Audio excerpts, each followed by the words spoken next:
உத்தரப்பிரதேச மாநிலம் மீரட் மாவட்டத்தில் உள்ள கப்சாட் கிராமத்தில் கடந்த ஜனவரி 8ஆம் தேதி காலையில் நடந்த சம்பவம் ஒன்று பலரையும் அதிர்ச்சியில் ஆழ்த்தியிருக்கிறது.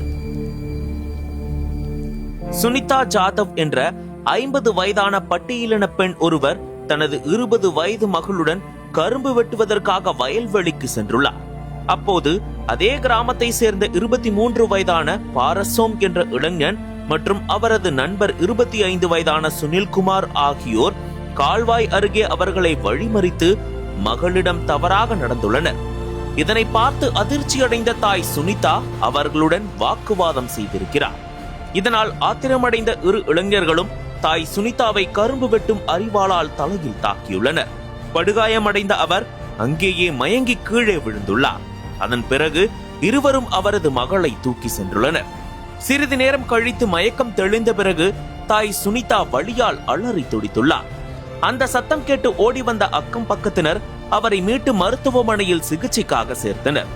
ஆனால் அன்று மாலையே சுனிதா சிகிச்சை பலனின்றி உயிரிழந்துள்ளார். இச்சம்பவம் மாநிலம் முழுவதும் பெரும் அதிர்ச்சியையும் பரபரப்பையும் ஏற்படுத்தியது. சமூக ஆர்வலர்கள், பீம் ஆர்மி உறுப்பினர்கள் உள்ளிட்டோர் குற்றவாளிகளை உடனடியாக கைது செய்ய கோரி போராட்டத்தில் ஈடுபட்டனர். இதனிடையே பாஜக தலைவர் சங்கீத் சோம் உள்ளிட்டோருடன் நடந்த பேச்சுவார்த்தையில் 48 மணி நேரத்திற்குள் குற்றவாளி கைது செய்யப்படுவார் என்றும் கடத்தப்பட்ட பெண் விரைவில் மீட்கப்படுவார் என்றும் உறுதியளிக்கப்பட்டது. இதனைத் தொடர்ந்து 9ஆம் தேதி அன்று பெண்ணின் உடலை குடும்பத்தினர் வீட்டிற்கு கொண்டு சென்று இறுதி சடங்கு செய்தனர். இதனிடையே நிலைமையின் தீவிரத்தை உணர்ந்த மாநில காவல்துறை கூடுதல் காவல் கண்காணிப்பாளர் தலைமையில் 10 தனிப்படைகள் அமைத்து இளைஞர்களையும் கடத்தப்பட்ட பெண்ணையும் தேடி வந்தனர்.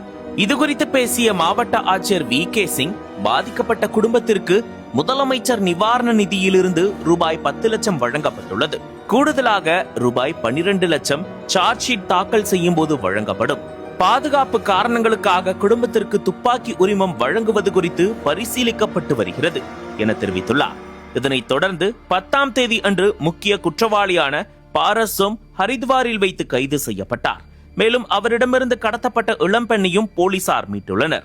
சுனில்குமார் இன்னும் தலைமறைவாக இருப்பதால் கைது செய்யப்பட்ட பாரசோமை மீரட் அழைத்து வந்து தீவிர விசாரணை நடத்தி வருகின்றனர்.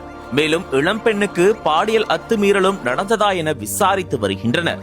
இச்சம்பவம் குறித்து கடும் கண்டனம் தெரிவித்துள்ள பகுஜன் சமாஜ் கட்சி தலைவர் மாயாவதி, இது மிகுந்த சோகமான, வெட்கக்கேடான மற்றும் கவலைக்குரியது. பெண்களின் கண்ணியத்தை மீறும் இதுபோன்ற குற்றவாளிகள் மீது அரசு உடனடியாகவும் கடுமையாகவும் நடவடிக்கை எடுக்க வேண்டும் என்று தெரிவித்துள்ளார். அதேபோன்று இச்சம்பவத்திற்கு கடும் கண்டனம் தெரிவித்துள்ள சமாஜ்வாதி கட்சி தலைவர் அகிலேஷ் யாதவ், பாஜக அரசு குற்றவாளிகளை பாதுகாக்கிறது, இது அரசின் வீழ்ச்சிக்கு வழிவகுக்கும் என்று குற்றம் சாட்டியுள்ளார். குடும்பத்தாரை சந்தித்து ஆறுதல் கூற ஆசாத் சமாஜ் கட்சி தலைவரும் நகினா எம்பியுமான சந்திரசேகர் ஆசாத் நேரில் செல்ல முயன்றார்.